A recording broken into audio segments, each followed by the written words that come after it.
aware and have been living under a rock, you know, for the longest time. You guys will know back in the early '90s when Nas came out with his first album, Illmatic. Nas and D Premier collaborated on New York State of Mind, and they've collaborated on I Am for the song Nas is Like. And so they're back. Once again, Nas and DJ Premier are back with a brand new uh anticipated album, waiting a long time for about 30 something plus years, 30 plus years for their album entitled Light Years.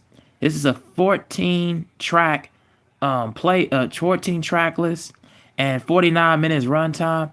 And going into this project, we got a lot of different variations of Nas that I wouldn't have thought that we would have got today. We got the nasty Nas from the early '90s when he was collaborating with Large Professor and Akinelli. On Live at the Barbecue, we got that lyrical side, and we got that on songs such as "Welcome to the Underground" and "Get Ready." We got the Escobar, from the early 2000s, and then of course we got the business-minded Nas, and I'll get to those tracks down in the road from Nasty Esco Nazir, and of course My Story, Your Story with AZ, Hip Hop Junkie, and Third Childhood. Well, I'll get to those tracks in a minute, but we'll just start with my favorite tracks on the entire album, and we're gonna start with My Life Is Real. Now, this is the intro song right here, and I think him and Benny the Butcher on here. I didn't even need to know anything about the collab. So before I get started, the only collaboration, the only artist that I saw featured on here was AZ on My Story, Your Story. And I'll get to that. But I love when Nas says this. Rest in peace, Polo. He sees us. He wishes us a G, just like Ray, E, and me and Preem. This history. Young ones, Abuelas, Jesus, Candles, Bodegas, halfway playing some Gangstar. Who's that? They gonna say, Nas, look at us now. Mob, Ray, Ghost, and Rick. Big up, Big L, Prodigy, Trugoy, they live. Martyrs, if you will. A legend has a cartel. Nas is pretty much going into his bag, specifically talking about just the life that he was doing growing up in Queensbridge, and pretty much from what he became as just lyrical miracle, spiritual beast, and then how he grew into doing his record label company Mass Appeal, and how he pretty much began later on down the line into doing this Legend Has It series. So this is the last of the Legend Has It series for the end of the year. And so, yeah, I love the intro. I love what Nas is pretty much going through. What you're going to hear on the album is mainly introspection, mainly not confining with norms, and really taking it back, feeling nostalgic of what it was like in that late '80s, early '90s stage. And then, of course, when he first hooked up with Primo, it pretty much got it. You pretty much got that real and got that sensation on this track, and pretty much gave you what you going to get throughout the project. Um, Now, another standout track on here, which a lot of people were talking about, was "Welcome to the Underground." Now, this song I heard Primo played it on his Instagram at a live show, which is in promotion for the album for like a release party for the audience that didn't really hear it. And I love pretty much the beginning part of the song. He says, "Welcome to the underground, the basement of life, the way underneath the earth, dig up the dirt, termites and baby mice scattering. Below the surface, we deep in the scroll, we jackhammering to the core of it all, avoiding the laws. Outside the corner stores with the raw, take me back again around ice and me on stage performing while they fighting around me. Somebody gonna pop. Good old days. We from the streets making plays. Y'all the ground are you incomplete. Open year '86 for me and at the team combined with the four walls and now we meet." Yeah, man, that beginning part of that first verse was insane. And I love the second verse on as well, where he goes into says, "Cops used to pat us down. Old straps we got passed down from old legends. Let us hold their weapons. They saw us in the coldest, but that was but that was in their essence."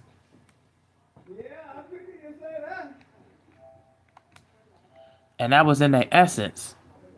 Here the streets Here at the streets, confessions. If you kill a legend, now you a legend. I take out a legend, then the next be a legend, allegedly. And enamored, feel it. I channel through the annals of the life and Ali, my spirit animal, and feel the ice grill and your camera crew. Epitomized, personified, open letter to multiple golden areas that ended. Man, what a way to just get into that second verse and just lay it all out, man. And Nas is just pretty much opening the floodgates on like the underground hip hop scene in New York in that early 90s state of mind, and pretty much how it has grown and how it's began to just flourish and flourish throughout in today's time. That's just pretty much how I interpret it. And also he's going through and talking about, what it was like about the hip hop cops. That's what they do it down in New York. He mentions that so many times in other rhymes and other records. Even on the first Magic project, he goes back into detail on that as well. So he pretty much is going through just pretty much talking about just things that he's seen in his troubled time in the past in Queensbridge, how he pretty much got into the industry and pretty much how he's grown. And from that underground slate. And I really love that about this record, man. Dope record, man. And again, a lot of people complain about the production, about the beat. The beat, it has that primo, like it has that rock and roll feel a lot because of what Primo did, grabbing records from individuals like Adrian Young, what he did with Royce the 5'9", producing the first Prime record. So that's what it kind of reminds me of a little bit when he grabbed that sound, and I think he grabbed that, and I think he also grabbed a little bit of like that rock sound that Beastie Boys did early on in the early 90s and also in the late 80s when they did License to Ill. That's what it kind of has a feeling of. It has that Adrian Young, but at the same time, mixed production, mixed in with some Beastie Boys level of thought. So that's what I grabbed from that record, man. Uh, the next song I will talk about that I really enjoy is the record Pause Tapes. Now, this record I really dug. Yeah, this record I really dug, produced of course by Primo, and also has Havoc on the intro. You know, talking about how he made, when he was pretty much he was talking about how he made his tapes, around Mobb Deep and helping out Mobb Deep and Havoc and Prodigy, and at the same time, of course, again, it reminds you a lot of that nostalgic feel of the 80s, and they also, and as Havoc was talking about, particularly the old school like 70s and how it made them feel at a certain point in time. And I love when Nas goes into detail where he says trying to level the treble and bass and order the station around the store that I moved the dial to improve the sound. Years later, the Sony stereo system, no comparison with the boombox. My living room knocks. My nigga Mayo next door. He banging on the wall, told us to stop, take me back, drugs and money. We crudy lung smoky. Fiends in the hallway. Bummy just finished the OE. Music saving our lives. Just listen and getting friend to underrated MCs. Spraying the high. The aroma and still in my mom's cribs was young and lazy. Quit school. I needed to fly-ish. The fiends would page me, not trying to be locked in the big queens crazy. Guess jeans, old jacket, just in the crib causing all this racket. Always knew I was the verbal assassin submerged in a very dirty world that only was half in.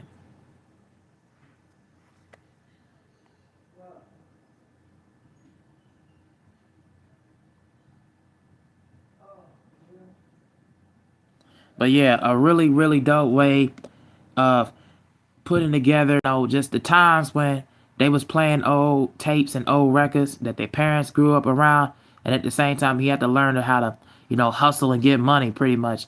And that's what I got from there is just him just finding ways to getting out of that lifestyle, not just being old all stuck up in the house, trying to, as he was playing tapes, he wanted to get better and perfected the craft.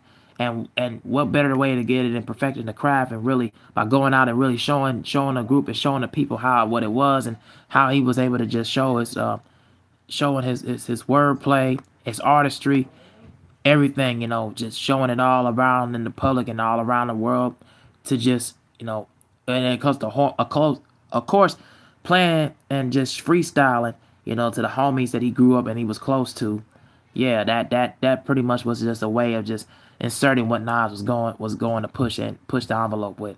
So That's what I got gathered from that record as well, man. Really, really good record all the way around. Um, the next song I want to talk about is probably my favorite song on here is Nasty Esco Nazir. Yes, now this is I love this record because it gives us, like I was saying earlier, very differentiations of Nas' personality. Where in the first verse he goes in, just designing the rhyme as I fight against time. Every minute they want to hear the true titans of crime. It's two types of villains that live in my mind. I define it as one killer with rhyme, the other dealer with supplying. Garments of all kind, no more designer to wear. Style with modesty's years, honorable to compare. The gods, Esco, Nasty Nas from Nazir. Since the sandbox came out of it and part of my ominous content, y'all sound be scared. The birth certificate says Nazir, not origin not clear, but what a great name to bear. My name is not as common as Muhammad is popular or as praiseworthy as adopted a moniker. And then how in verse 2 where he says, cause it didn't happen before me, sorry. I was talking crystal first, but yeah, it was all me. But now I'm Blake to the church. Told you to run it now. My jewelry box open, you hear me? A humming sound, not humble, not underground. F your cigars and fedora hats, this real rap. It could be better than that. And the double R, the ice jewels, cash rules, and heavy messenger with gloves, white shoes. That sound materialistic. But how the rich live,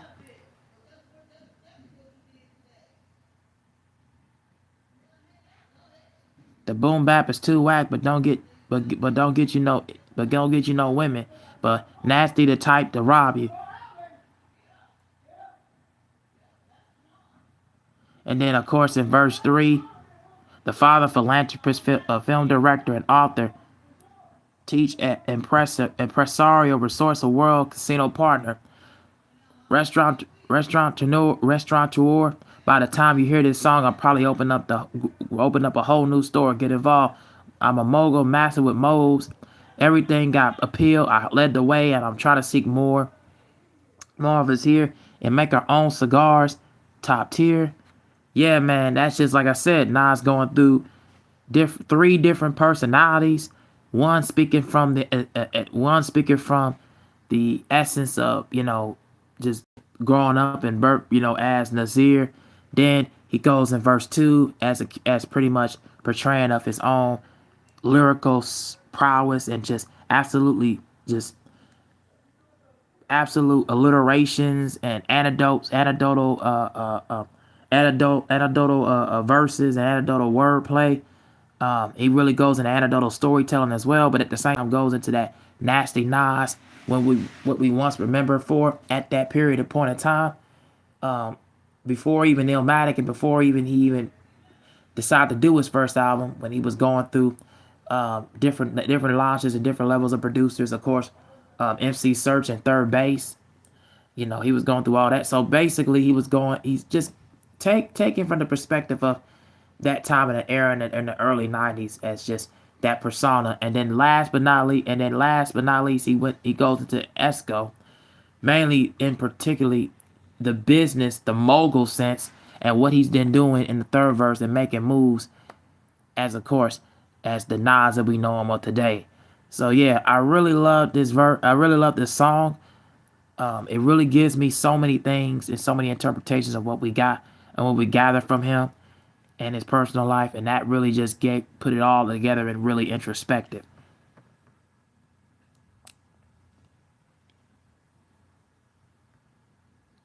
And then I like the song Hip Hop Junkie, or as the title track goes, Junkie. Let me see.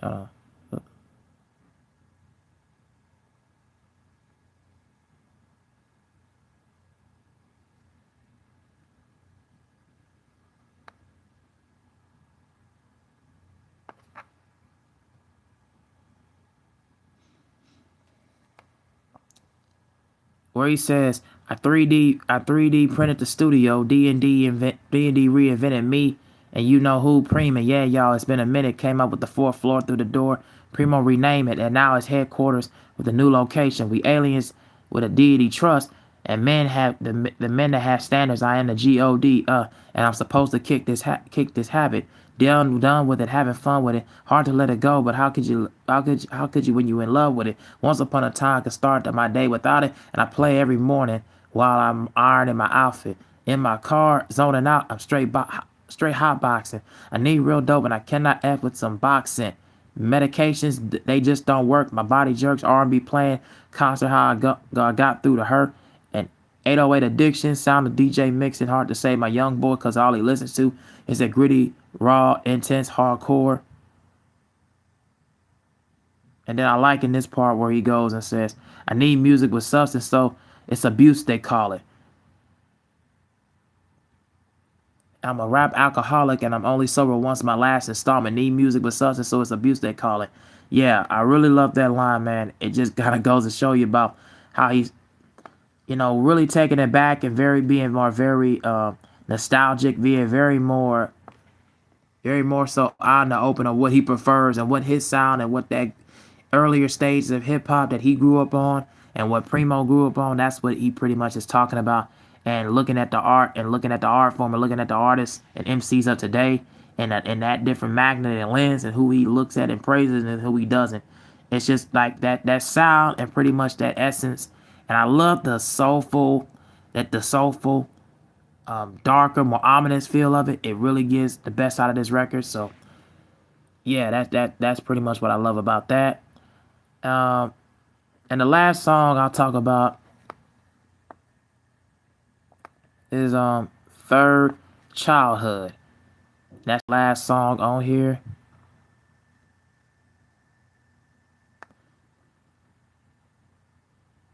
And I'll just talk about a quick line here. He says, I'm living proof I'm the truth till if I live I'm living proof I'm the truth till if I had the 102. I was young, I knew nothing, but then cares about. But here comes a new lesson. An older gentleman dressed in Dior flexing. He said, "It's not how you are, it's how you feel. Look here, I'm an Air Max 87 still. A Rasta still smoking, secluded out the bush. Pimp still wearing out the derbies and still dipping snuff. That's how they stay true. That Wavesley learned in the days of our youth. Seen a man 82. He rocked with his hat ace deuce. I'm going out hood, different out to being a third child. Switched up a little, but it's still I'm going out hood." Yeah, pretty much Nas is pretty much criticizing a lot of, you know, the old school and the young heads that how the way we living in life in America right now, and how us as a community where we living at and how we living and how we going through our daily time. But at the same time, he's also talking about just the young generation, and then of course the older heads and how both of their sides are living in this area, and then looking at the ways we were taught growing up and how we supposed to dress and how we supposed to act accordingly a certain way and how we supposed to live. He's just saying, like, looking at it and questioning, like, yo, we just gotta stay true to ourselves and stay true to our motives. So I mean, I really love the way he closed out this track, man. He really closed it out very nicely, and Primo really gave him a good beat to satisfy, man. So, and it gave me something that I could go back to constantly. So, overall, with this album, man, Nas gave me so much jewels and gems like he always does when it comes to the bars, when it comes to the lines. Um, the features on here, like I said, it was only AZ on My Story, My Story. That's probably my least favorite song. I really didn't care for that one in particular because I just feel like they didn't mesh well like they normally did, like on More Money, More Murder, Life's a Beat. Like they actually collaborated so effortlessly and so well on other songs. To me, this one did not give me that factor of what I would have wanted. Then there are some beats on there that I wasn't really feeling, that didn't really care for, in particular that I didn't talk about. I didn't really like the New York State of Mind Part 3 beat. I thought that beat I could have done without. They could have picked a different side of production that really meshed well with what Nas and the concepts and the storytelling was going for. I thought that beat wasn't really all that in particularly memorable. And I wasn't really feeling the track. Yeah, I wasn't feeling My Story, My Story, My Story, Your Story, and Bankette to the Ladies. I didn't really like those three particular songs because I don't think Primo and the beats really matched up to him. And admit it's somehow, some way, a lot of people will be saying this, and I'm gonna say it myself. it was missing that typical kicks and snares that I really would have loved Primo to really have. And you can tell that it's very noticeable in certain songs that that signature sound that kicks and snares and them drum patterns and loops. It was missing a little bit in this album, and you can tell from that in a sense that it didn't really it didn't really flow and flesh with certain concepts or certain records that I would have thought it would have fleshed out with. So but yeah, that those are my feelings about that side of the production. Nas is rapping and his ability completely feels authentic and genuine like he usually does. I really like what he gave and what he brought to the album. He brought the album life. He brought the album like a sensation. I'm just going over my thoughts of the album as a whole. Um, Reverend Dear Betty. But no, I'm just talking about the album as a whole. I'm not specifically going over songs. You might have to go back and miss it if you just now came in. But yeah. So yeah, my thoughts about getting back to what I was saying. I feel like the you said the first four songs were not good. I don't necessarily agree with that. I really like the intro. My life is real, and I thought the production actually matched what Nas is going for on there.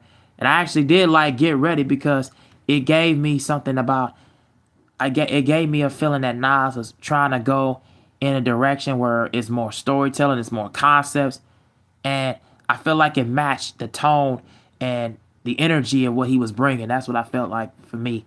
And then to me, I felt as if you didn't really need to give anything super crazy with this record. Like Nas, I feel like whatever kind of production Primo was gonna try to give him, I felt like he was trying to do whatever he can, and I felt like he executed it well. Yeah, probably listen in a different setting. I probably say listen into a different setting. I would say this is best if you like are at the gym or if you're like at like a festival or like if you're at like a there's like a little function or something. I think it's best and probably play this in your car with speakers. It'll probably be the best for you on that one. But yeah, really solid record. It's not the best thing in the world. It's not the greatest thing in the world as far as like album of the year. I don't know about that, but it's definitely a solid album. It's definitely a solid album for anybody who's a fan of not just Nas, the GOAT, one of the if not the greatest rapper of all time. If you're a fan of Primo, I think you'll probably get some songs out here to enjoy. But if you're not really, but if you're not really a fan of, the kind of rock ass style of production in certain songs, you're not really a fan of like that early '80s and mid '80s and early '90s nostalgic feel from the production, I don't think you're probably gonna like this record. I'm just gonna say that right there. And I don't think this is the level of a King Disease 3 or Part 2 or even Part 1 or even Magic 1. But I do believe that Nas gave me something as far as the concepts and the content goes that kind of doesn't necessarily take away uh, from the production that DJ Premier gave him, but it adds to certain essence and elements that I think other artists will take away from it and really learn, and younger artists should take away from it and really understood where he was going with it, man. So those are my thoughts about the album. And if I had to do my rating, because I can't give it a grade right now, but I'm in between like a 3 and a 3.5. But for right now, and I will have to give it more listens. I'll give it a 3 star right now so far out of 4 stars. I think it's a solid project. It could possibly go up, but I'm still at a 3 out of 4 stars, and I don't know if it'll probably grow on me after it. I think it'll probably stay right there for a minute. So yeah, that's my thoughts on the album. 3 out of 4 stars. Nice production from Primo. Very impeccable rapping from Nas. Is what we all came to see and enjoy. So, yeah. And my favorite songs on the record is "My Life Is Real," um, I would say Riders, Nasty Esco Nazir, Shine Together, and Third Childhood. Those are my favorite records on the album. My least favorite records on here is probably Banquet to the Ladies. My Story, Your Story with AZ. I didn't really care for that record. And I would say New York State of Mind Part 3. I didn't really care for the beat on that record. Wasn't really feeling it. Oh, and also Welcome to the Underground, track 4. That's also one of my favorite records on here. So definitely that. And my favorite beat is probably, I probably would say Riders. Riders is my favorite beat.